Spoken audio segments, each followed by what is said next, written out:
Mesdames et messieurs, vous venez de suivre l'échange entre les deux chefs d'État ici. Du lancement des programmes des systèmes de passation des marchés. Mesdames et messieurs de la presse, bonsoir. Très heureux de vous retrouver à nouveau dans le cadre de cet exercice de redevabilité. Ce soir, nous allons faire un focus sur les missions d'itinérance que le président de la République a effectuées en province de Tanganyika, principalement dans la ville de Kalemi, mais aussi en province de Haut-Uele, Isiro, Bas-Uele, Buta, où le président de la République a eu l'occasion de communier avec les populations de cette partie du pays. À Kalemi, il y avait plusieurs événements, notamment l'inauguration du centre de santé de Mutoa, à près de 30 km de la ville de Kalemi.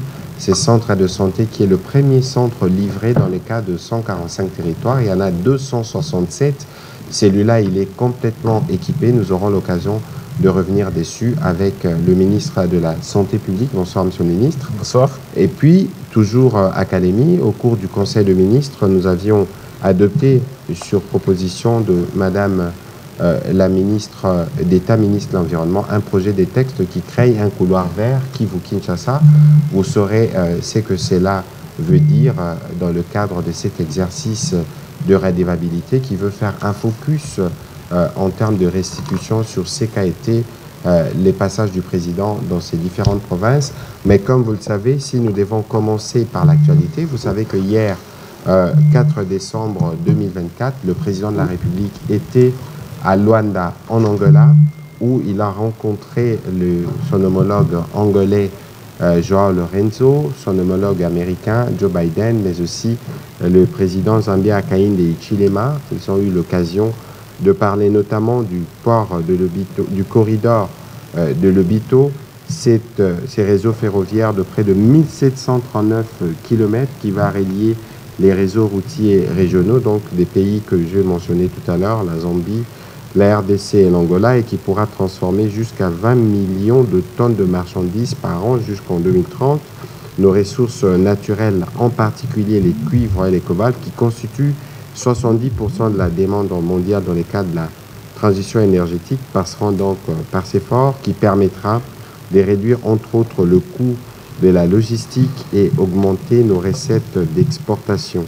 Et donc plus de 30 000 emplois pourront être créés dans le cadre de ces projets pharaoniques qui va toucher en même temps la République démocratique du Congo, la Zambie, l'Angola, mais aussi la Tanzanie. Et vous avez vu que le président de la République a eu l'occasion, entre autres, d'avoir un tête-à-tête avec son homologue américain. Nous pourrons peut-être revenir dans les détails sur la restitution de ces réunions au moment où la ministre d'État, ministre des Affaires étrangères, aura la disponibilité pour parler, entre autres, aussi du processus de Luanda. Je vais me tourner du côté de la ministre d'État, ministre Eve Bazaïba. C'est la première fois que vous revenez dans ce cas des redevabilités depuis votre reconduction au gouvernement dirigé par la première ministre Judith Souminois. Mais ce soir, nous allons un peu faire le focus sur la restitution du président de la République. Vous aviez, à l'étape de Buta Isiro, été avec le président de la République, mais en premier, ce matin, vous aviez un événement, la journée mondiale consacrée à l'arbre. Nationale de l'arbre. Journée nationale de l'arbre, vous étiez plutôt en dehors de Kinshasa. Tout à fait. Merci beaucoup. Mais alors, j'espère que nous avançons dans la plantation des 1 milliard d'arbres, c'est ce que nous disons. Non, la plantation des 1 milliard d'arbres a été déjà clôturée. Je voudrais d'abord saluer les hommes et les femmes de la presse. La plantation d'arbres d'1 milliard d'arbres a déjà été clôturée. Maintenant, nous sommes dans les suivis. Au fait, le programme scolaire qu'avait initié le chef de l'État de 2019 à 2023, c'était pour booster l'engagement qu'on appelle défi des bonnes, où la RDC avait pris l'engagement de reboiser un espace d'au moins 8 millions d'hectares. Donc il fallait vraiment un programme à booster. Et le deuxième programme, c'est celui dont vous venez de parler, là, où j'ai lancé aujourd'hui aussi en même temps le programme d'afforestation et de reboisement en République démocratique du Congo, avec cette initiative aussi, la vision de la création du couloir vert qui va aller de Kivu jusqu'à Kinshasa, donc de l'est à l'ouest de la République démocratique. En tout cas, nous aurons l'occasion de revenir dessus. Voilà, vous allez nous expliquer notamment le concept afforestation. Voilà. Je ne parle pas de forestation, mais de afforestation exactement, qui commence par A.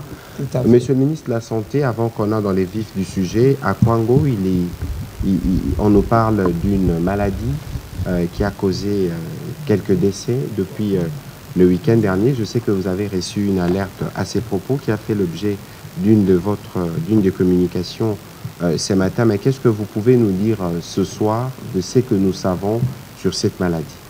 Merci beaucoup. Moi aussi, je salue les hommes et femmes de la presse. Effectivement, en fin de week-end dernier, nous avons eu une alerte d'une maladie qui aurait tué plusieurs dizaines de personnes dans le Congo, dans la zone de santé de Panzi. Rapidement, la zone de santé de Panzi se trouve à 417 km de Kenge. C'est une zone très très éloignée, avec une route très très difficile, surtout en période de pluie. Et donc cette alerte faisait état d'une maladie qui donnait plusieurs symptômes que nous pouvons maintenant établir comme d'abord la fièvre. Donc c'est une maladie fébrile, avec de la toux, avec de la rhinorrhée, c'est-à-dire le nez qui coule, et avec des maux de tête, des céphalées. Et aussi, on a remarqué qu'il y avait beaucoup d'anémie, donc les gens sont. On se rend compte en fait que cette zone de santé est malheureusement frappée par un taux de malnutrition très élevé chez les enfants, qui frôle les 60%, et donc avec des conditions de santé générale très difficiles. Et l'alerte nous parlait de plusieurs dizaines de morts. Il y en a même qui ont annoncé des chiffres de plus de 140 morts. Et donc nous avons dépêché immédiatement une équipe. Et à cause de cette route difficile, l'équipe est arrivée 48 heures après. Et nous avons donc maintenant les éléments de l'équipe qui est sur place. Et ces éléments-là nous font penser que c'est un syndrome probablement grippal que ça se présente, c'est-à-dire que fièvre, toux, le nez qui coule, et qui se termine parfois par une détresse respiratoire. Et on voit que c'est plus les enfants qui sont touchés, parce qu'il y a 40% d'enfants de moins de 5 ans qui sont touchés. Alors nous avons dénombré dans les centres de santé au total 30 morts. Ce matin, j'avais parlé de 27 morts, mais parce que l'équipe est sur place, elle va vraiment en détail, et donc nous savons qu'il y a 30 morts. Et cela a commencé probablement fin octobre. L'enquête qui est faite montre que ça a commencé depuis quand même à peu près un mois. Et l'alerte a été donnée, donc, comme j'ai dit, le week-end dernier. Et dans la communauté, en dehors des morts qui sont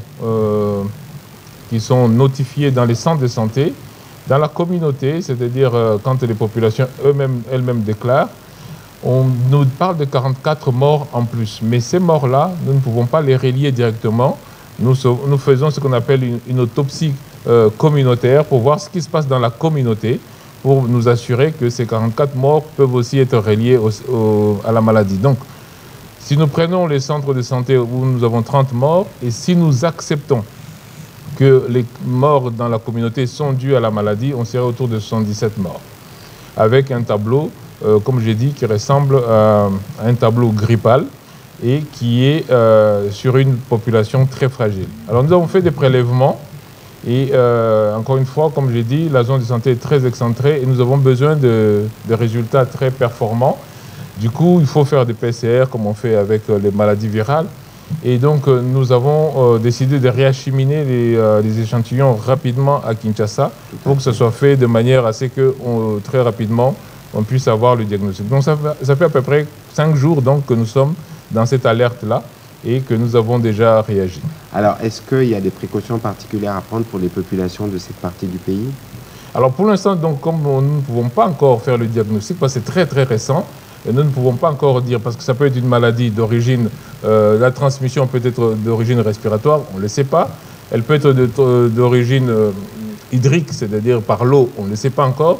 Donc, laissez-nous avoir le diagnostic, et comme ça, on pourra donner les indications les plus précises. Alors, merci beaucoup, Monsieur le Ministre. Nous aurons évidemment l'occasion de revenir chaque fois que ce sera de besoin pour donner les bonnes informations aux populations congolaises. Je disais tout à l'heure que ces briefings, nous voulons nous focaliser sur le grand axe de la restitution du voyage du président de la République. À Kalemi, c'était avant le Conseil de ministres la conférence de gouverneurs qui était la première depuis les dernières élections, où spécialement les présidents des assemblées provinciales ont été invités parce que le souci du gouvernement, c'est de s'assurer que nos provinces sont stables au regard des conflits persistants qui ont été notés dans l'expérience du passé. Je vous invite plutôt à suivre un extrait des recommandations qui ont été lues par le vice-premier ministre, ministre de l'Intérieur, rapporteur des secteurs clés de la réussite du programme de développement local des 145 territoires. Ces problèmes sont exacerbés d'une part par cette guerre d'agression, d'autres conflits intercommunautaires en donnant lieu qui provoquent une forte pression sur nos ressources disponibles et d'autre part par l'apparition de certaines épidémies comme le Mpox. Sans oublier les catastrophes naturelles dues au changement climatique ayant provoqué des pluies diluviennes qui ont été économiques, financiers, sociales et infrastructurelles, qui se présentent et des communautés socioculturelles par les acteurs politiques. Une existence des conflits de leadership. Un extrait de recommandations formulées à l'issue de travaux de la conférence au gouverneur. Je le disais, ces jours-là, il n'y a pas seulement eu une clôture des travaux de la conférence au gouverneur, mais il y a eu aussi un conseil de ministres au cours duquel, Madame la ministre d'État, ministre de l'Environnement, vous avez présenté un projet de loi modifiant la loi sur la conservation de la nature avec la création de ce couloir vert Kivu-Kinshasa. Qu'est-ce que vous pouvez nous dire à propos de ces couloirs verts qui va couvrir pratiquement 500 000 kilomètres? Tout à fait. Pour soutenir la vision du chef de l'État dans le sens de confirmer la RDC comme pays solution face aux enjeux du climat. La RDC veut être le tout premier pays au monde qui va renforcer sa capacité des espaces verts. Nous avons eu des engagements de bonnes, je l'ai dit. Nous avons aussi un autre engagement dans le sens de protéger les aires protégées, aller au-delà des 17%, qui était la première ambition. Maintenant, nous allons aller dans l'objectif 30-30, c'est-à-dire d'ici 2030, nous devons avoir à peu près 30% de nos forêts qui seront vraiment protégées. Alors pour ce faire, nous avons partagé donc cette vision, l'initiative du chef de l'État, où nous avons coulé sous forme de lois que nous devons modifier, la loi portant conservation de la nature. Nous allons prendre toute la partie des forêts vers Bukavu, les espaces savanes dégradés que nous allons devoir recouvrir, donc restaurer ces couverts forestiers, et ailleurs, là où la forêt naturelle se trouve intacte, essayer de la préserver. Donc toutes ces parties procéder à la plantation des palmiers, donc le palmeraie qui a la vertu de sédentariser la population. Et avec ces palmeraies, on va utiliser l'agroforesterie. Donc à partir de Kivu jusqu'à Kinshasa, ça va traverser plusieurs provinces, plusieurs territoires, dans le cadre aussi de renforcer les PDL 145 territoires.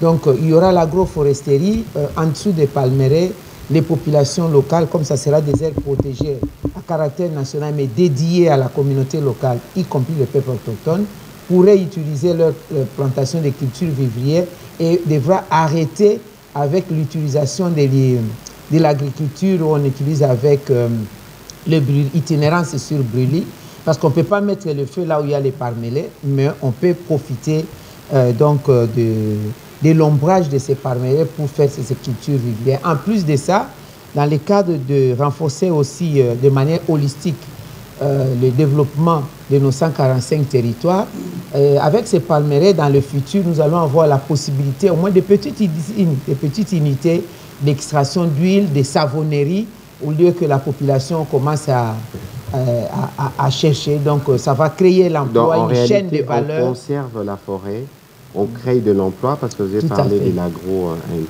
l'agro-industrie, on exploite les palmeraies. Voilà, exactement. Donc on crée de l'emploi. Donc c'est toute une chaîne de valeur à travers l'environnement. Donc comme nous sommes au ministère de l'Environnement et Développement durable, à travers l'environnement, notre potentiel environnemental, nous l'amenons vers une économie verte. Et que cette économie verte nous amènera vers le développement. Mais comment ça va se situer à la carte? Parce qu'on dit couloir vers Kivu-Kinshasa, ça veut dire que le pays sera découpé d'est vers l'ouest. Comment ça va se repartir en termes des zones et des superficies? En fait, c'est comme une muraille verte, ça dépendra de la partie où nous allons prendre. Le Grand Kivu, et du Grand Kivu, nous allons descendre progressivement vers l'ouest et nous allons rencontrer, il y aura des montagnes, il y aura des savanes, il y aura des forêts primaires, et il y aura même des ressources en eau. Donc on prend l'environnement dans sa globalité. Et là où les forêts sont dégradées, nous procédons donc au palmeraie. Là où il y a la forêt naturelle intacte, nous les protégeons pour diminuer la pression autour des forêts. Et c'est calculé, c'est la direction des inventaires des aménagements forestiers qui s'en occupe, la DIAF, et aussi le système de surveillance forestière que le bâtiment où nous sommes en train de construire actuellement à l'UNIKIN, qui va abriter donc ces centres-là, le système de surveillance forestière qui va s'en occuper. Et l'ICSN, qui est sous notre tutelle, est entré aussi en danse pour suivre cela. Donc voilà, et nous travaillons avec les fonds forestiers dans le cas des reboisements. Mais ça aussi, il faut souligner que c'est au-delà même du niveau national, parce que c'est un dossier, je crois, qui va faire l'objet d'une présentation au niveau international par l'initiateur même de cette vision, le chef de l'État, en début de l'année. C'est qui consolide notre position de pays solution en termes de conservation de la nature, mais cette fois-là avec la possibilité d'en faire une économie autour de la conservation. Monsieur le ministre de la Santé, je me tourne de votre côté pour parler des autres événements à Kalemi. C'est le centre de santé de Mutoa, situé à plus de 30 km de la ville de Kalemi. La particularité ou l'événement avec ces centres, c'est que c'est le premier centre livré totalement équipé et de manière moderne de 145 territoires. C'est bien cela? C'est tout à fait cela. C'est pour cela que le président de la République a fait le déplacement. Il faut savoir que Mutoa, qui est à 30 km de Kalemi, abrite une population de plus ou moins 12 à 13 000 personnes. Donc c'est un centre qui est vraiment au milieu on va dire, de nos communautés rurales, mais les communautés rurales qui étaient obligées de faire des distances incroyables, ne fût-ce que pour faire une radiographie. Vous avez vu la route de Mutoa pour arriver à Kalemi. Bien sûr. Et il faut imaginer quelqu'un qui est malade, il faut imaginer quelqu'un qui est fracturé, il faut imaginer quelqu'un qui est blessé, il faut imaginer une maman qui accouche et qui doit faire plus de 30 km pour faire une prise de sang. Il doit faire 30 km pour faire une radiographie, qui doit faire plus de 30 km pour avoir des soins primaires. Le PDL 145 territoires, l'avantage que nous avons, c'est que nous rapprochons les soins de nos populations. Souvent, les gens nous disent, mais oui, mais vous avez commencé la gratuité de la maternité, mais il faut améliorer les soins. Alors là, le président de la République montre justement que c'est ça la stratégie que nous avons. Il y a déjà plus de 276 centres de santé qui sont construits, mais celui-là, c'est le premier à être totalement équipé. Et il est équipé de telle sorte qu'il fasse le travail d'un petit hôpital. Donc en fait, ce n'est pas un simple dispensaire comme vous pouvez voir sur les images. Il est équipé de telle sorte que tout ce qui peut se faire dans un hôpital général, sauf de la grande chirurgie, mais tout cela puisse se faire à ce niveau-là. Et donc, c'est un centre moderne, ultra moderne d'ailleurs, au point que les médecins qui ont vu, ils ont dit, mais on n'a jamais vu ça dans nos communautés. Et c'est très important parce que tous les centres de santé vont être de la même manière, c'est-à-dire le PDL 145 territoires va permettre à ce que nos populations soient rapprochées des soins de santé de qualité. Alors, ce que vous êtes en train de nous dire, Monsieur le Ministre, c'est que dans tous les centres de santé, il y aura ces dispositifs modernes. Tout à l'heure, peut-être que nous aurons l'occasion de le montrer à l'image. Les gens n'auront plus besoin de faire des kilomètres et des kilomètres grâce à la télémédecine pour faire une radio ou pour faire d'autres examens. Oui, tout à fait. L'exemple qui est là de Mutoa, c'est vraiment l'exemple typique de ce que sont nos milieux ruraux. Et comme je dis encore, si vous voyez par exemple cette image qu'on a là, c'est une radiographie de la main. Il faut imaginer tout simplement que cette image-là, aujourd'hui, la personne doit faire plus de 30 km pour aller faire sa radiographie. Aujourd'hui, ils peuvent faire ça en Mutoa grâce à des petits appareils que nous avons pu mettre dans les centres de santé qui sont très modernes. Vous voyez cette petite caméra qui ressemble à une simple caméra, mais qui est en réalité un vrai appareil de radiographie qui n'a pas besoin de spécialistes, qui n'a pas besoin de radiologues, qui a besoin juste d'une infirmière, d'un médecin, d'un technicien qui est sur place. Mais l'avantage que nous avons, c'est que dès que c'est pris, maintenant quelqu'un à distance peut interpréter cette image, ou alors si on a un radiologue ou quelqu'un d'autre capable d'interpréter sur place, il peut le faire. Mais c'est accessible et donc ça permettra à ce que nos milieux ruraux soient proches des soins que nous pouvons donner dans les centres plus grands. Voilà, merci beaucoup Monsieur le Ministre. On aura l'occasion d'y revenir parce que l'étape d'Issiro et des Bouta, je voudrais, en accord avec la technique, revenir sur un extrait du discours du président de la République à Bouta, parce que le président de la République revient beaucoup sur la question notamment de la couverture santé universelle, du volet gratuité de la maternité. Nous avons une experte en ODD à notre droite, elle aura l'occasion de commenter ces sujets parce qu'il y a beaucoup des réactions que cela suscite au regard justement de la préservation des vies de nos enfants qui naissent. En accord avec la technique, on va reprendre le passage du président de la République à Bouta. Ministre d'État, ministre de l'Environnement, vous êtes une grande notabilité de la Grande Orientale. Nous étions à Issiro, nous étions à Bouta, vous étiez là, avant nous étions même à Kisangani. Comment interprétez-vous la ferveur qui caractérise les passages du président de la République spécifiquement dans ces régions? Moi, je voudrais saluer, féliciter d'abord l'approche de l'initiative de l'itinérance prise par le chef de l'État. Ça permet de booster la gouvernance au niveau de la base. Parce que le vrai développement, c'est au niveau de la base. Il n'a pas suffi seulement pour lui de parler de PDL 145 territoires, mais encore qu'il est tenté de procéder à des tournées. Je souhaiterais vraiment que cette impulsion-là soit faite aussi par les gouverneurs. Il y a des gouverneurs qui ne font que leur chef-lieu et viennent à Kinshasa ou en Europe. Si les gouverneurs pouvaient aussi suivre ces pas de l'itinérance au niveau de tous les territoires, les administrateurs des territoires font de même au niveau de tous les secteurs et chefferies, les responsables des secteurs et chefferies font de même dans des groupements et les localités, nous pensons que nous allons réussir. Vous savez, ça crée une certaine des émulations, des émules dans le sens où quand le chef de l'État part dans XY province, les autres provinces commencent à se préparer. Tout le monde tient la houe, tout le monde tient la bêche, tout le monde tient les balais. Ça, c'est très important. Et si vous permettez que, allez-y, s'il vous plaît. Que je le dise, il y a des projets qui ont été lancés il y a 2 ans, 3 ans, qui ont piétiné. Mais depuis l'approche de l'itinérance, tous les gouverneurs sont debout et commencent à les booster. Nous avons vu des aéroports être modernisés parce qu'ils savent que le chef de l'État est en train de venir. Ils vont recevoir. J'ai vu même les privés, l'initiative à Kalemi, nous avons résidé chez les privés. Des privés se rivalisent à mettre en place des hôtels, des lieux d'accueil, etc. Et vous voyez comment les villes sont en train de se faire embellir. Donc ça, je salue. Et l'étape de Issiro a été une étape très très importante qui, dans le contexte actuel où le pays est victime une fois de plus des barbaries, des groupes armés incontrôlés, des terroristes qui sont appuyés par nos voisins pour citer les Rwandais, et les circonstances de l'assassinat de la révérende sœur Anouarite, d'heureuse mémoire, 60 ans après, cela continue. Et c'était la symbolique importante, surtout de voir que les fils et certains filles de la République, notamment des Haut-Ouélé, c'est eux qui prennent maintenant l'appui dans le sens de faire perpétuer donc cet état des choses en termes de conflit. Des guerres et des violences. Des guerres et des violences.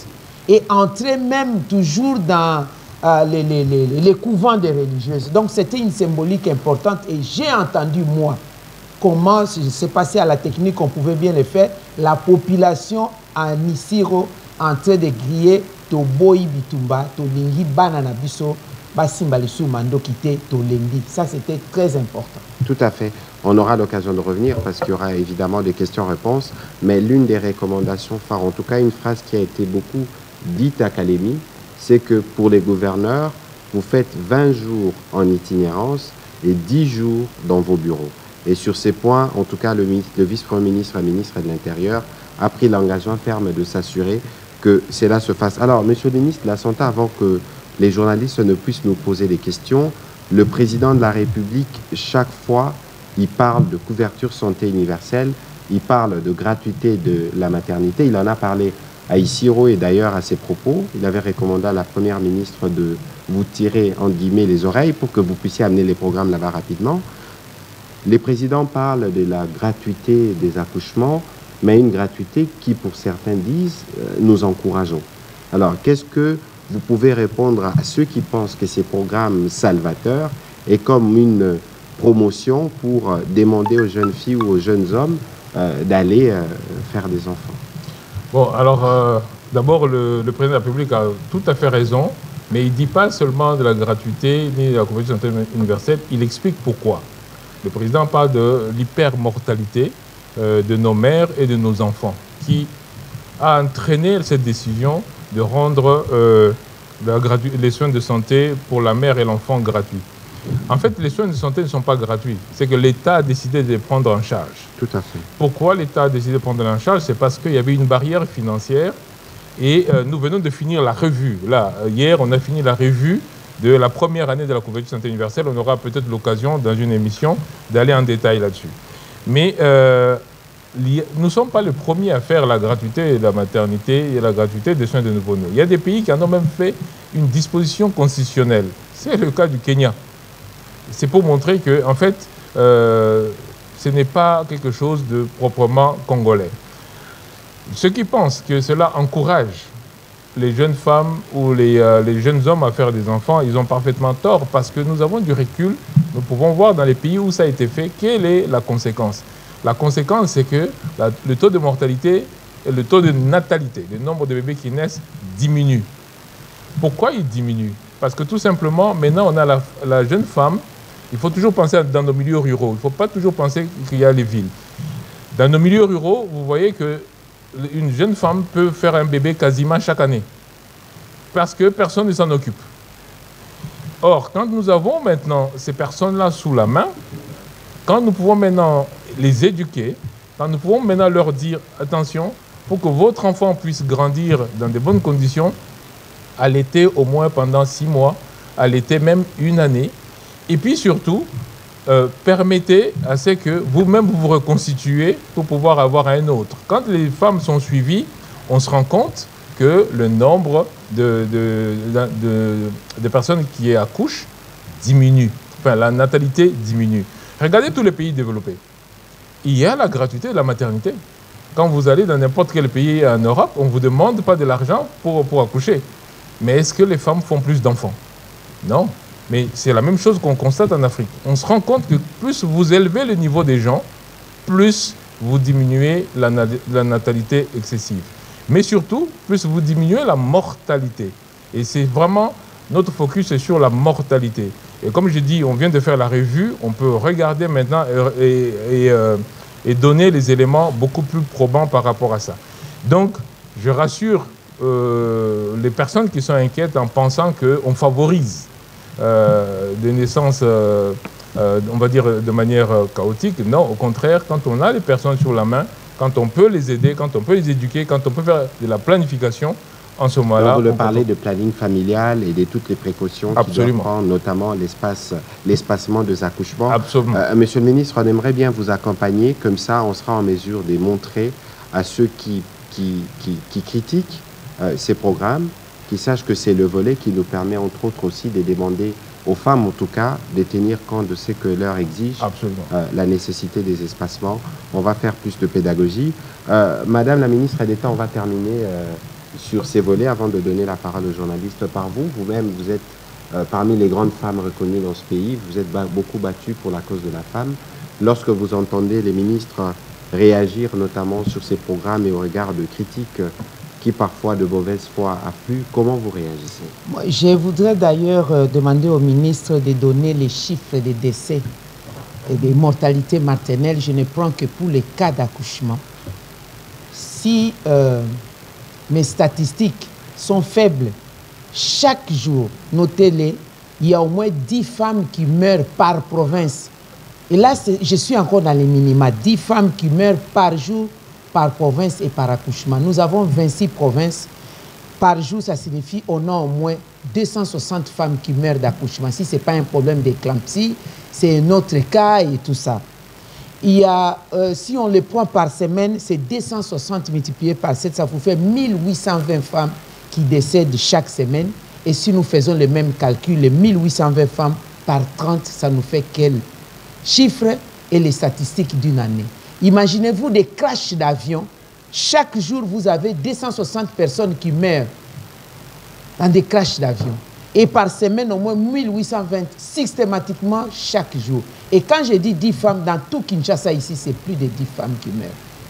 Ceux qui sont connus, répertoriés dans les hôpitaux ou d'autres centres, ou qui meurent à la maison, on ne le connaît pas. Et quand elles meurent, c'est avec leurs enfants. Les couples mère et enfant est confronté à cela. C'est après, vu considérant toutes ces choses, qu'au niveau des Nations Unies, on a mis en place ce qu'on appelle les ODD, les objectifs de développement durable, de 2015 à 2030. Et le troisième objectif, c'est l'accès aux soins de santé primaires, parmi lesquels la réduction de la mortalité maternelle et infantile.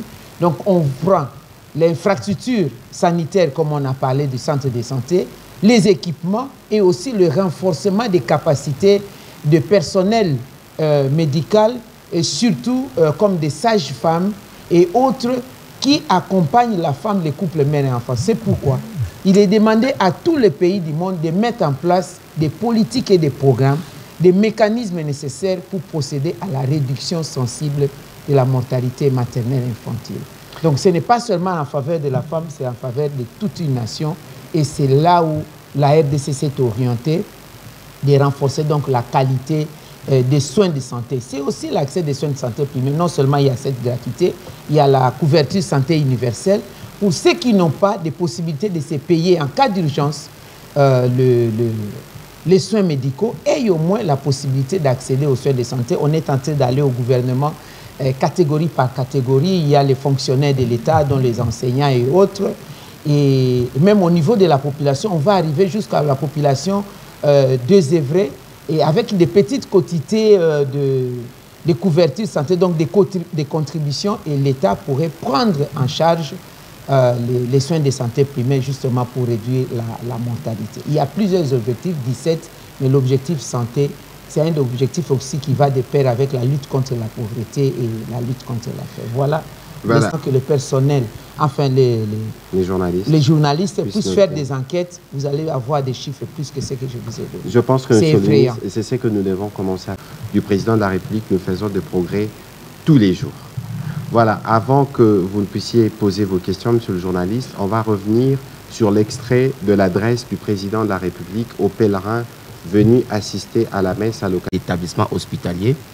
Bien qu'il soit encore prématuré d'établir un lien, vous l'avez dit, avec les cas identifiés à l'hôpital, comment ces décès dans la communauté sont-ils suivis? Quelles actions sont-ils mises en place pour soutenir les familles touchées par cette tragédie? À monsieur le porte-parole du gouvernement, excusez-moi. Le président de la République l'avait promis que si les Congolais lui renouvellent sa confiance, il ferait ses missions d'itinérance. Nous avons été plusieurs fois avec le vice-premier ministre, ministre de l'Intérieur, qui, dans un passé récent, était le directeur de campagne du président de la République. Et lorsque le président de la République voyage à travers la RDC, tel que la ministre d'État, Bazaïba l'a dit tout à l'heure, c'est pour s'assurer de la bonne exécution de certains projets pour trouver des solutions aux problèmes de Congolais. La question de la Constitution est une question que le président a soulevée, mais je pense qu'à l'étape de Kalemi, le président a dit, ou à Isiro, il a fait juste rappeler sa volonté de voir les Congolais débattre sur le texte mère. Et aujourd'hui, le président a déjà balisé la voie. Nous attendons dans quelques jours maintenant, parce que nous sommes en décembre, la mise en place d'une commission qui va réfléchir sur le sujet et qui proposera des pistes. Et l'hypothèse de recourir au peuple congolais est sur la table, dans l'hypothèse où ceux qui vont réfléchir vont suggérer aux garants de la nation l'idée d'une révision ou d'un changement, parce que l'objectif idéal recherché ici, comme disent les militaires, c'est de voir comment nous rendons notre État plus efficace, plus apte à répondre aux préoccupations des Congolais. Et donc il faut considérer que le président de la République, pour le mandat qu'il a, encore 4 ans, il fera autant de fois d'itinérance qu'il le souhaite pour s'assurer que sa vision est bien suivie en province. Ne me dites pas qu'à chaque fois que le président de la République ira au Congo central, ira à Dilolo, ira à Kasumbalesa, il ira que pour faire ces débats qui, en réalité, c'est un débat qui ne lui appartient plus. Nous voyons que c'est des populations qui réclamaient, notamment à Isiro, Constitution. Les gens voulaient l'entendre s'exprimer sur le sujet, alors que lui s'exprime sur ces 6 engagements, ce qu'il avait prévu. Et donc, il faut considérer que ce débat est un débat qui est dans le peuple, qui suit son cours.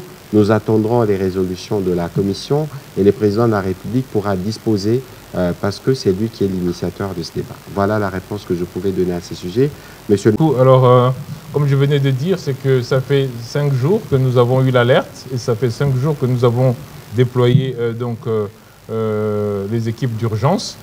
Je répète effectivement que les décès dans la communauté, nous ne pouvons pas encore les lier. Je viens de dire que nous faisons d'abord l'autopsie communautaire pour savoir si ces décès sont liés au même phénomène. Et s'ils sont liés au même phénomène, ça nous permettra de voir ensuite quelles sont les propositions, quelles sont les précautions qu'on prend au niveau communautaire, alors que pour l'instant, nous n'avons pas encore de diagnostic. Même pour ceux qui sont dans les structures de soins, qui sont arrivés dans les structures de soins, nous n'avons pas encore le diagnostic pour pouvoir proposer une marche à suivre très claire. C'est en fonction du diagnostic que nous pourrons effectivement lever les meilleures options. Vous savez, dans une épidémie, 4-5 jours, ça peut paraître beaucoup, mais en réalité, pas tant que ça. Vous savez, l'épidémie d'Ebola de 2018, le premier cas a été signalé au mois de mai et les premières interventions sont intervenues au mois d'août. Donc nous, on intervient au bout de 5 jours, donc on ne peut pas encore pour l'instant tracer une voie claire de la réponse systématique qu'on va donner. Voilà, merci Monsieur Eric Izami et puis ce sera Madame Rachel Kitita. Aller dans le Kwango à Kenge pour faire de Kenge une ville verte. Je suis déjà en contact avec tous les responsables politico-administratifs, notamment le gouverneur et le coordonnateur d'environnement. Je vais poursuivre jusqu'à Kikwit. Je vais faire aussi les Kwilu. Donc je fais Kwango et Kwilu. Dans mon domaine, peut-être je ne vais pas arriver à Kayemba, mais au moins je vais le faire. Je pense que le gouverneur va faire aussi son itinérance à son niveau. Parlant de 1 milliard d'arbres, le 1 milliard d'arbres, c'est un projet, une vision du chef de l'État qui avait lancé dès 2019. Je l'ai trouvé en 2021 jusqu'à 2023. Et quand je suis arrivé en 2023, je l'ai boursé et demandé l'adhésion de toute la population. Ce n'était pas seulement au gouvernement de financer 1 milliard d'arbres. Je suis dans les calculs. Pour planter un arbre, il faut au minimum $1 américain. La planture à acheter ou c'est la pépinière à préparer, les sols à préparer, le sarclage et tout ça, l'arrosage, la surveillance. 1 milliard d'arbres signifie $1 milliard à investir dans cela.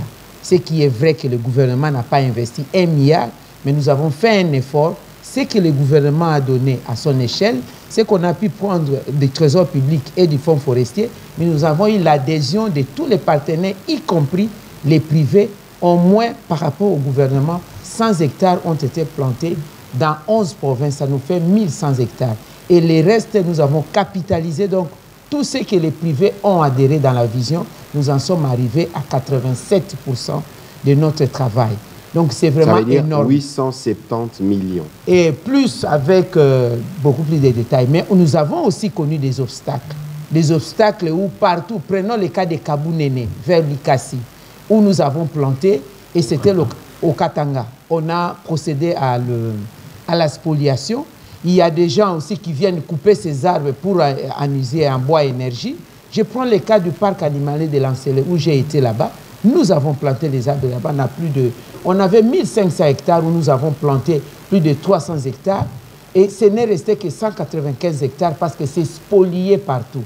Ce parc animalier de Lancelot qui comptait 3 millions d'hectares, 3000 hectares, excusez-moi, après 3000 hectares, après avoir que le gouvernement ait affecté certains espaces comme au centre olympique, hein, qui était là, et aux autres, nous sommes restés à 1500. Et puis il y a eu spoliation systématique. Depuis qu'il y a le mausolée du président Feu Étienne Tshisekedi là-bas, tout le monde devait être autour. Et nous avons dénoncé aujourd'hui des autorités coutumières qui pensent à leur niveau que les terres leur appartiennent ils auraient donné au président Mobutu et maintenant qu'il n'est plus là, il récupère les terres. Et les profiteurs de ces terres-là, ce sont des autorités politico-administratives et militaires. Donc c'est eux qui nous mettent en mal, qui spolient systématiquement. J'étais là-bas, si vous voyez, vraiment vous avez des larmes aux yeux. Et heureusement, le chef de l'État nous a instruit, tous les ministères sectoriels concernés, notamment les ministères des Affaires foncières, il y a moi-même, et même la Défense, l'Intérieur et tout, pour que la loi puisse s'appliquer, parce que cet espace est couvert par une ordonnance présidentielle. Alors, vous avez parlé de la rivière Kasaï, le dossier n'est plus à mon niveau, j'y ai travaillé du point de vue environnemental, j'ai pris des échantillons, nous avons décelé ce qui a été, maintenant ça se trouve au niveau du ministère de la coopération régionale sur la situation à gérer, on est dans les gestions politiques entre nous et l'Angola, parce qu'il n'y a aucune loi, aucune convention qui nous lie avec l'Angola dans le cadre des eaux frontalières. Voilà pourquoi d'ailleurs, pour éviter cela, nous sommes en train d'aller vers l'autorité de régulation de la rivière Luapula et du lac Muero, pour qu'avec la Zambie, nous n'ayons pas le même problème. Nous sommes d'ailleurs en cours de ces travaux actuellement. Ce qui est vrai aussi qu'en dehors de la rivière Kasaï, nous avons le cas de la rivière Aruimi. Là, ce n'est pas l'Angola. La rivière Aruimi, ce sont les Congolais qui travaillent en collaboration avec d'autres investisseurs privés, pour ne citer que les Chinois qui sont là. Moi-même, j'ai pris des décisions. Madame la ministre Samba, en son temps, a même retiré la licence de recherche. Mais ce sont les Congolais, les fils du coin, de la province, du territoire, qui travaillent en complicité avec ces Rwandais. Ces Chinois, excusez-moi. La même chose avec d'autres rivières dans les Katanga où il y a de la pollution. J'étais moi-même personnellement je suis après l'Ikasi, je suis allé à Kambove, j'ai trouvé la situation à Kambove catastrophique, la même situation comme dans la rivière Kasaï, et j'ai pris des décisions. Ce sont toujours les fils de ces pays qui collaborent avec ces miniers, et parce que quand je ferme les centres d'enfouissement ou leur bassin de décantation, ce sont les Congolais qui y reviennent. Mais là, au moins, au niveau de l'Ikasi, j'avais fait une action où fermait à peu près 4 bassins de décantation et on a pris la résolution de reboiser avec des plantes qu'on appelle les plantes métallifères qui se nourrissent des radiations, n'est-ce pas, des minéraux. Dieu vraiment est juste à créer cet équilibre pour devoir dégager l'oxygène et nettoyer l'atmosphère. Voilà les quelques réponses que je peux. Voilà, monsieur le ministre de la Santé. Oui, alors, je suis le caucus des députés du Congo hier pour qu'on passe en revue la situation sanitaire du Congo. Mais encore une fois, on ne va pas toujours avoir une stratégie de réaction. On doit avoir une stratégie de planification globale et permanente. C'est ça le PDL 145 territoire. Et ce programme il est très important parce que actuellement, par exemple, nous avons déjà plus de 276 centres qui sont finis. Mais ils ne sont pas finis seulement à Mtoa, ils sont finis aussi au Congo. Et donc l'idée maintenant, c'est de, comme on a lancé maintenant, c'est d'équiper tous ces centres de la même manière que celui qu'on vient de voir pour que les soins soient à côté. Pour vous donner un exemple, les échantillons que nous avons prélevés à Panzi, il faut les amener jusqu'à Kikwit pour les amener au laboratoire. Ça montre bien que notre système n'est pas encore suffisamment, n'a pas encore fait un maillotage général du pays, et c'est ce que nous sommes en train de faire. Amener le plus possible de soins le plus proche possible des personnes. Bien entendu, les députés m'ont montré la difficulté qu'il y a avec les accidents qu'il y a sur cette route-là, où il n'y a vraiment pas d'assistance médicale, mais c'est une situation générale du pays. C'est pour cela que nous militons pour que l'investissement en santé ne soit pas considéré comme une dépense. Ça doit être vraiment compris comme un vrai investissement parce qu'il y a un lien entre l'espérance de vie, c'est-à-dire l'âge où les gens meurent, et l'économie. On voit que quand on gagne 1 an d'espérance de vie, on gagne 4 points de PIB. Ça montre bien que cette stratégie de diminuer la mortalité nous permettra aussi de développer le pays. Et au Congo particulièrement, effectivement, comme je viens de vous dire, nous avons des centres de santé du PDL qui ont été construits. J'ai fait le point hier avec les députés et nous devons maintenant les équiper comme partout ailleurs. Voilà, je crois que sur l'étape de Calébi, nous avions fait un briefing justement avec le vice-premier ministre, ministre du Plan. Il a participé au briefing où il a fait l'évaluation du programme PDL 145 territoires. Le programme aujourd'hui a dépassé, je pense, le 857 ouvrages. Dans les ouvrages attendus dans les cadres de PDL, c'est à peu près 2200, 1200 écoles, je crois plus de 700 centres de santé et 145 bâtiments administratifs. Et donc, le projet a évolué. Il y a eu évidemment certaines difficultés en termes de financement, certaines difficultés en termes d'accès à la main-d'œuvre, certaines difficultés en termes de process spécifiquement pour le PNUD, qui a fait que dans certains coins du pays, le projet n'a pas évolué avec la vitesse voulue, avec la même célérité partout. BCECO avance un peu peut-être plus rapidement. Les PNUD, ce n'est pas le cas. Mais ce qui est clair, c'est que le projet, il est piloté et que là où il faut tirer des conséquences, parce qu'il y a des choses qui n'ont pas été bien faites ou parce que des choses ont été en retard, elles sont faites. Et d'ailleurs, récemment, le ministre des Finances a donné encore un financement supplémentaire attendu dans le cadre de l'évolution de ces projets, qui est un projet novateur parce que c'est pour la première fois depuis l'indépendance qu'on investit dans tout le coin de la République en même temps. Imaginez le centre de Mutoa qui vous permet de faire des examens de radio à distance. Imaginez de l'avoir partout. Le fameux maillage dont parlait le ministre de la Santé aura déjà été fait et c'est dans ça que nous sommes avec la première ministre Judith Souminois. On va... Je vous en prie, allez-y. Je peux ajouter un élément sur le ralentissement de PDL 145 territoires, ce qui est d'ailleurs la raison de l'itinérance des chefs de l'État. Nous avons remarqué d'abord la différenciation du coût. Le même hôpital, même modèle, mais le prix n'est pas le même partout parce qu'il y a un problème d'accessibilité. Vous prenez le cas de Bouta. Pour l'aéroport de Bouta, même ici, tout se fait par pont aérien. Et ça, c'est un coût excessif. Pour accéder dans certains territoires, il n'y a pas de route.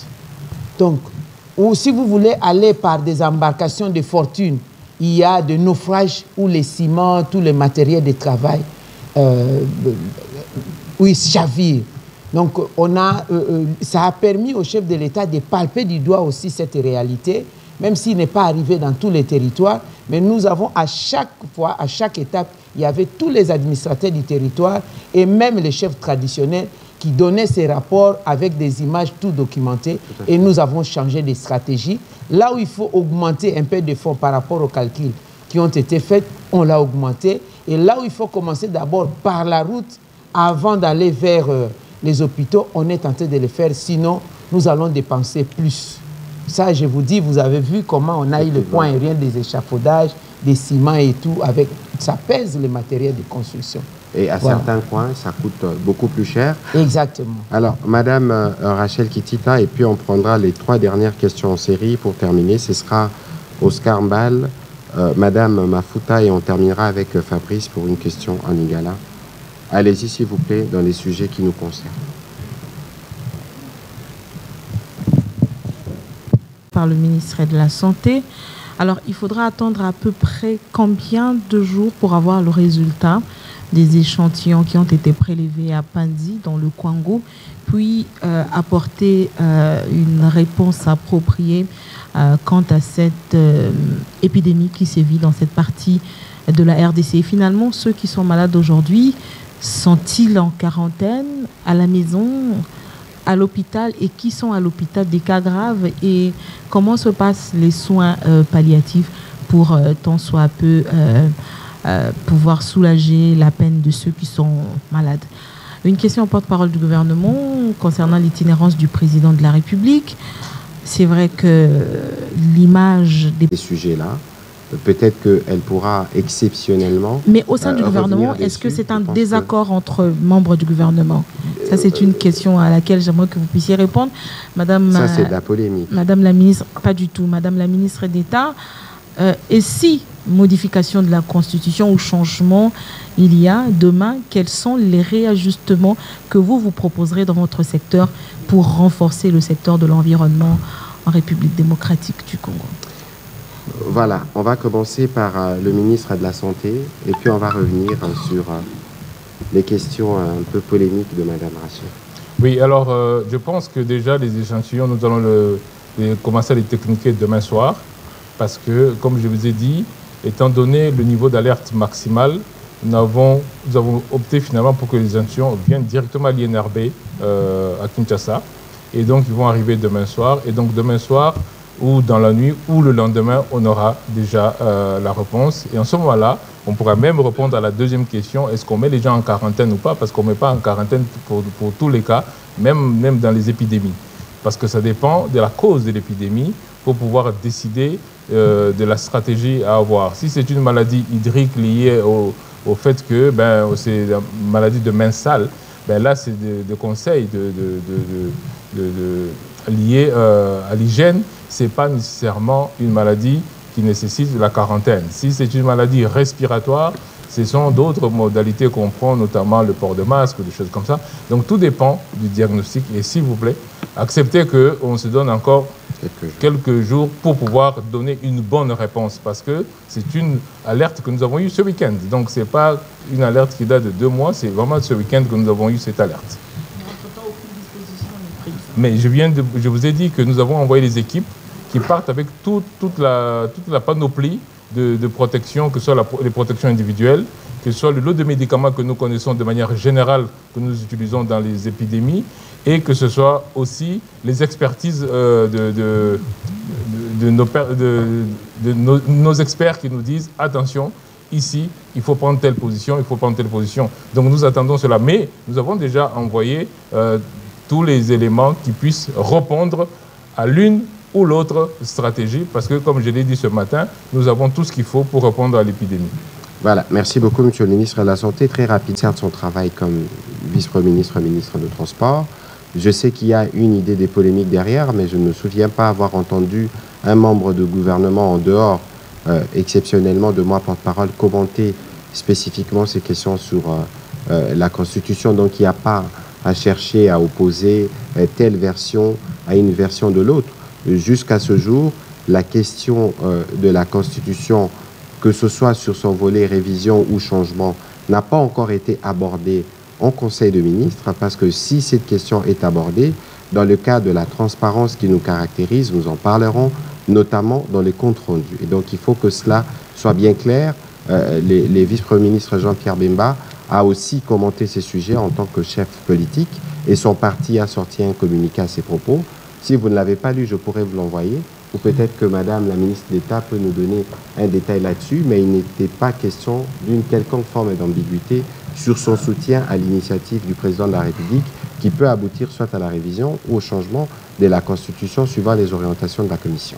Tout le monde, le vice-premier ministre était dans une émission qui était focalisée sur les questions de ses compétences, et de manière incidentielle, il a répondu à la question de la Constitution, où il a donné des ouvertures prévues par la Constitution elle-même par rapport à sa révision. Moi, je préfère plutôt me focaliser sur ce que vous avez dit des sanctions, sur la mise en œuvre du PDL 145 territoires.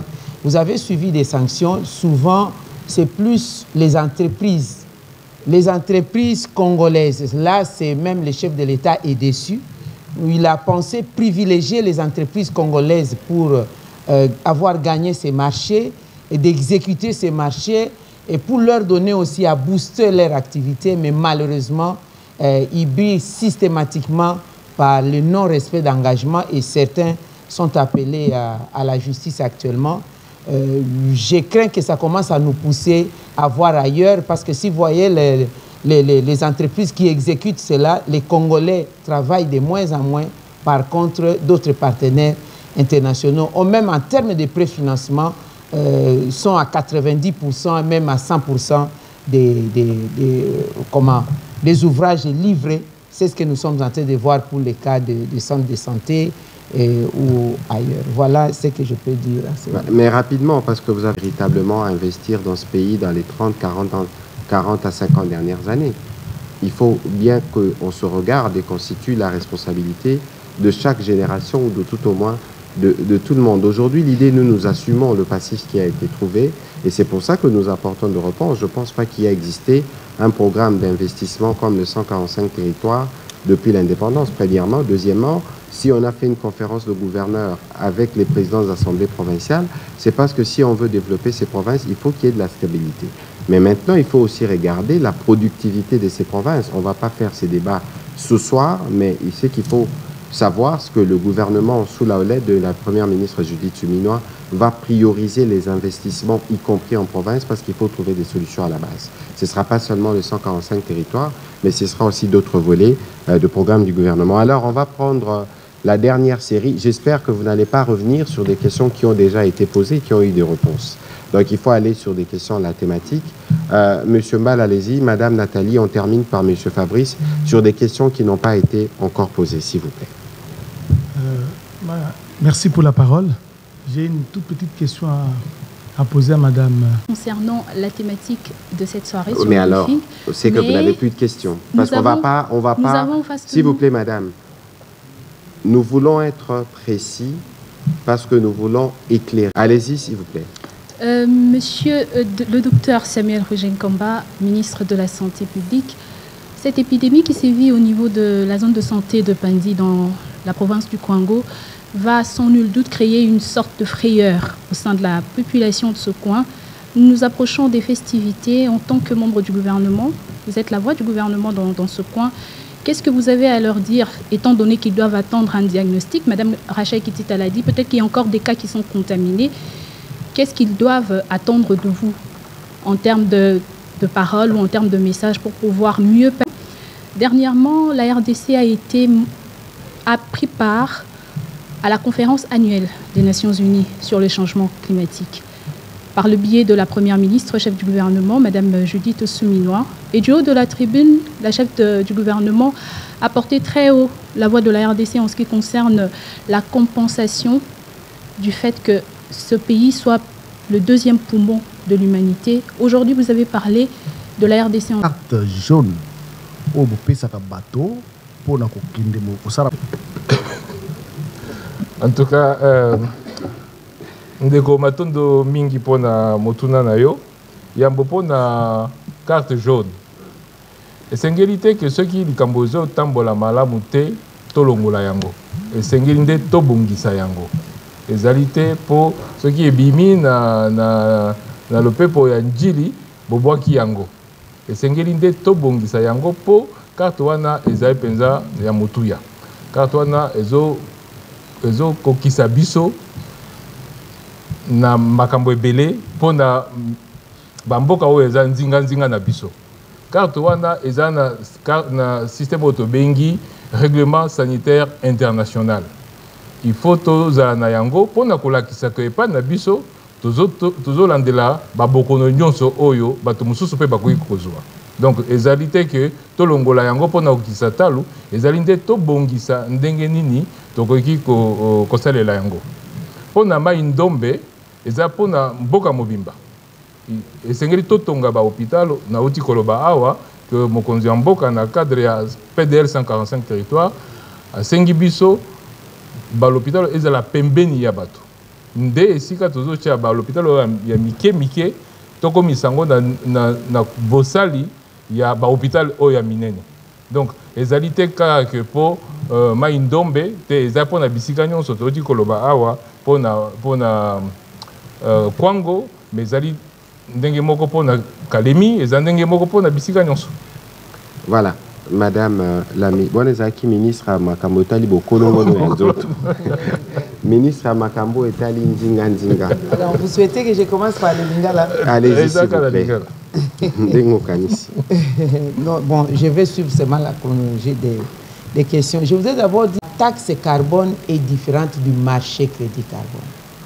Pour le moment, en République démocratique du Congo, nous n'avons pas encore institué la taxe carbone, mais j'avais présenté un projet de loi qui a été du reste promulgué déjà par une ordonnance présidentielle qui a modifié la loi portant principes fondamentaux de protection de l'environnement qui était votée en son temps en 2011 où on n'avait pas intégré la donne du climat, marché carbone, taxe carbone, éco-taxe, éco-redevance, autorité de régulation du marché des crédits carbone et tout ce qui concerne le climat et la contribution déterminée nationale. Nous l'avons modifié pour être au même diapason que le niveau international.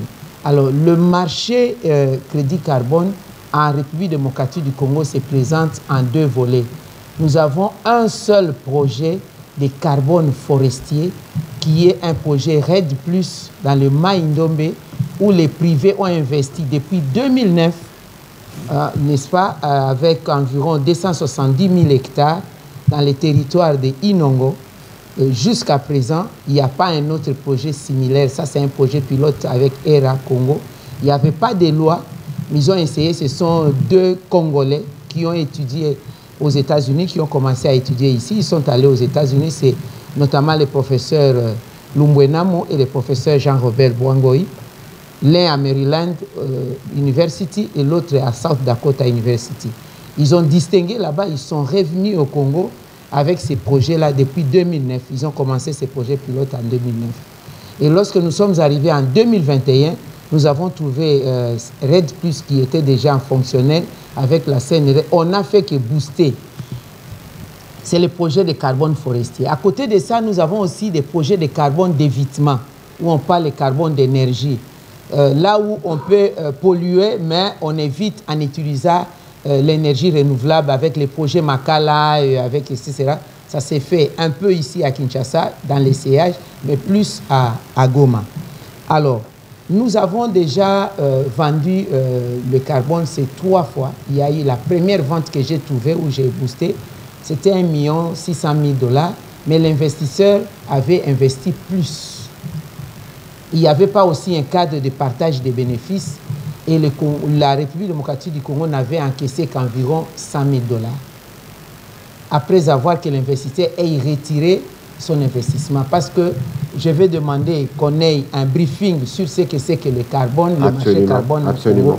Alors, deuxièmement, la deuxième vente, nous étions dans les 3 600 000 $. L'investisseur a retiré son investissement parce qu'à ce stade, la République démocratique du Congo n'a pas investi un seul long dans le marché. C'est le privé qui vient investir. Investir, c'est-à-dire quand vous mettez les forêts en programme, il faut absolument que vous puissiez aller faire l'identifier. Il ne suffit pas de dire nos forêts sont là, nos forêts absorbent les pollutions, il faut les payer. Donc il faut prouver. Vous ne voyez pas le carbone, le CO2, vous ne le voyez pas, mais il faut prouver scientifiquement. Il y a des méthodes prévues par la Convention cadre des Nations Unies où on descend sur le terrain, on fait ce qu'on appelle les inventaires. On calcule les diamètres des arbres, les essences, l'âge. C'est parce que les arbres sont comme nous les humains. Il y a des gens qui consomment plus de foufou ou qui consomment moins. Ça dépend aussi des genres, des personnes qui consomment. Alors, et il y a l'essence d'arbre, malgré qu'il est petit, consomme beaucoup de pollution, de CO2 et dégage beaucoup d'oxygène pour nettoyer l'atmosphère et purifier l'air. Donc, ce sont ces méthodes. Il y a aussi des méthodes plus technologiques. Nous le faisons par télédétection. Nous travaillons avec la NASA.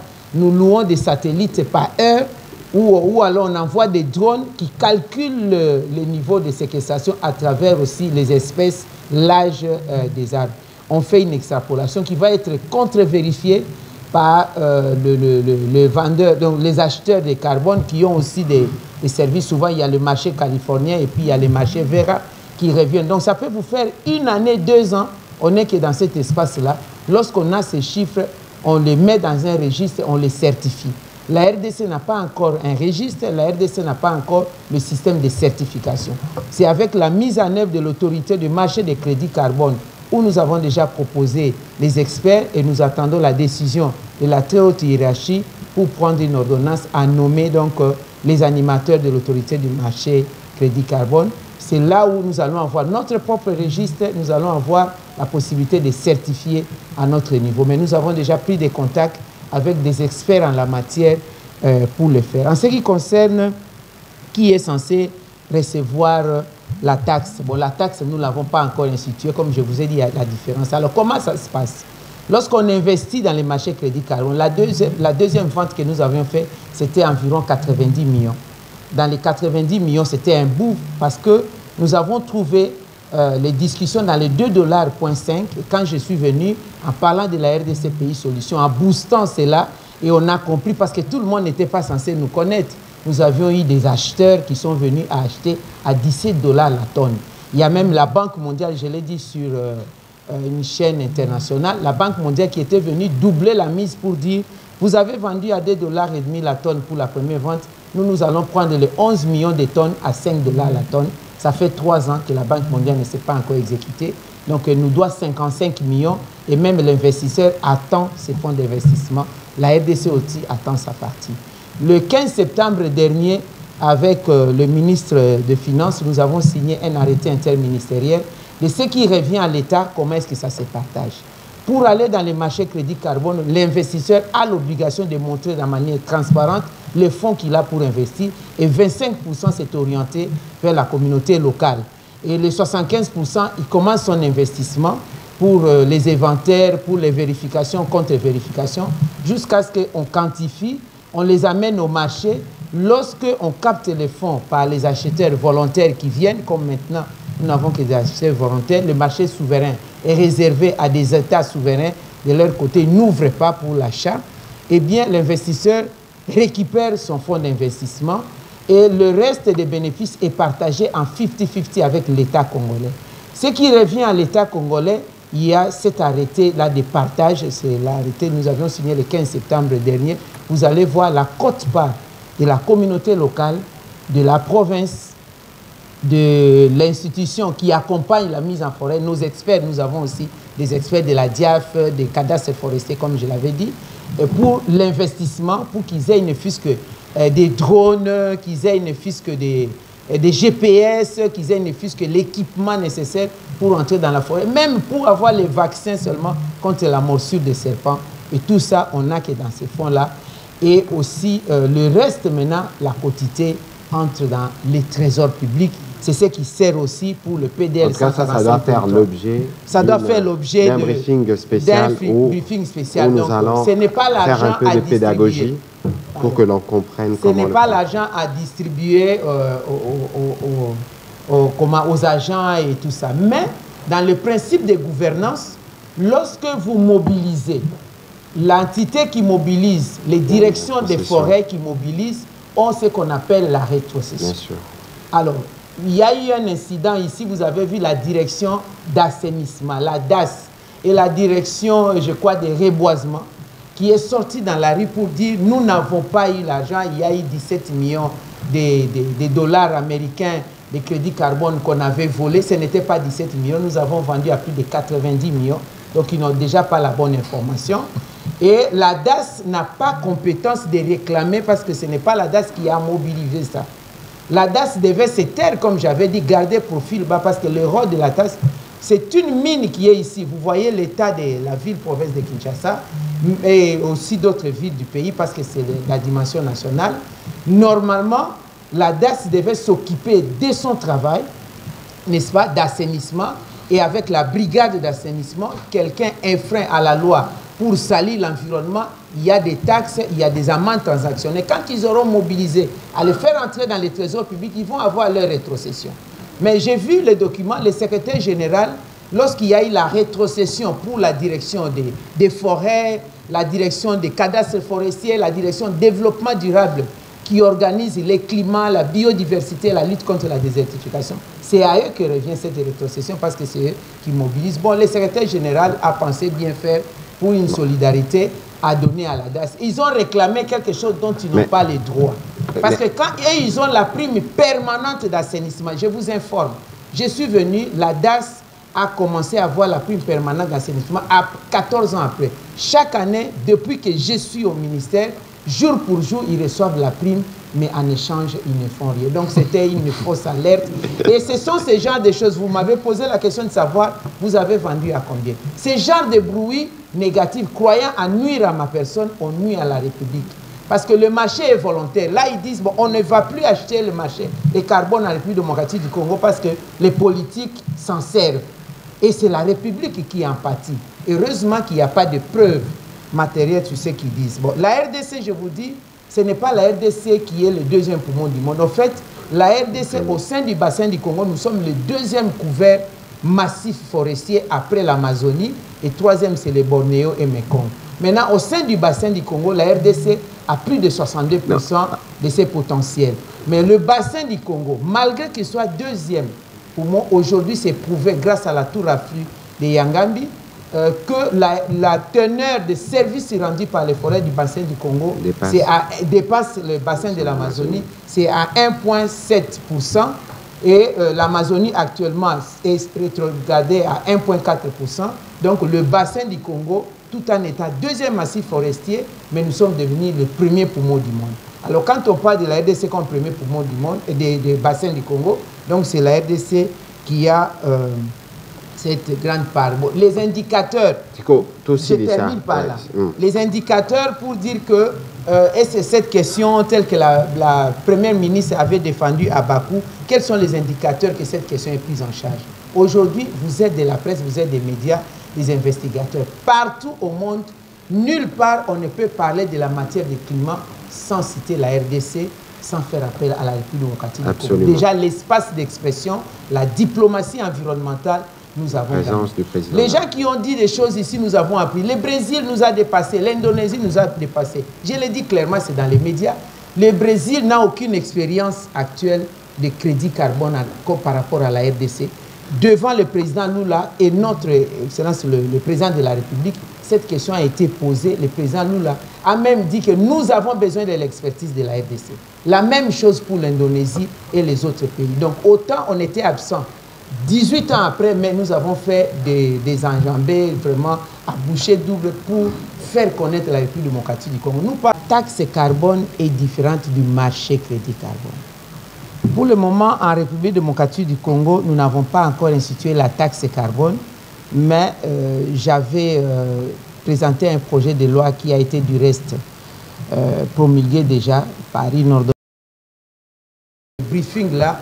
Donc, je vais expliquer en long et en large c'est quoi le marché carbone, c'est quoi la taxe carbone, parce qu'il y a trop de spéculations, surtout en termes de chiffres, comme les transferts de joueurs, et ça suscite un peu beaucoup. On y reviendra. Ça suscite un peu beaucoup de spéculations. Voilà. Monsieur le ministre, vous avez répondu à la question. Merci beaucoup pour vos éclairages. C'est pour ça que justement... À Lingala, on n'a pas eu, mais bon. Bon, naebaki ke ba question ce qui est boyekoya moi moulaï parce que sur ces sujets, sur l'environnement, il y a beaucoup à dire. Bon, ndekolobi mokonzamboka abenaki banganganzambe matoi. Non, il faut royer baké mokonzamboka na lopoto balobakaza garant de la nation. Yendaza mobateli dernier rempart. Na position au constitution pesa yenda talaka. Soka moni ke moi nungu zaboé. Il faut non pas ko benda batu matoi, mais ko rappeler mutu na mutu responsabilité na ye. Nako répéter makambu oyo ndeko vice premier ministre Jean-Pierre Bemba lobaki alobi toza na ba politicien mususu na bosani formule a utilisaki. Omoni mboko au Congo eza mboka moko eza sensible mingi. Lelo na mboka oyo batu bapesaka attention mingi na makambo etali polémique. Nde nazaki ko lobela koloba waler madame Rachel atunaki mutuna na ye. Kasi makambo etali motu eza penza motu ya mingi. Neti makambo ba centre mutowa. Neti makambo mama bazai balobi. Combien ya bapandisango awa batele makabalobi biso moko peto kende kosala nanu enquête. Il y a 145 territoires wana to yeba ce qui ezotambola malamu tote. Kaka polémique. Biso toza mikolo nyonso tolamukaka. Totalaka na utaki na primature avant briefing au maman premier ministre pour tozota la makambo etali état de siège parce que utaki kuna totala ndenge nini tokopesa biyano makambo amutuya o etalaka quotidien ba congolais mingi babeta lisolo na ngote lisolo kaka l'air et comme makambo politique o botelemi na esprit pe ya nini politique bokoki na bino pe koloba mais l'air bozolo bango bozolo bana idée ya kosangisa ba congolais to ya kosunga ba congolais soki boyoka nezalité to bozolo bango na esprit ke einda ebeba non to lo ba makambu bien ndenge zaleli kasi l'air mokonza mboka alobi bongo eza po biso nyonso to yeba ke loko ya motuya toza nango eleki Congo ezate soki pe to monike sujet o ndenge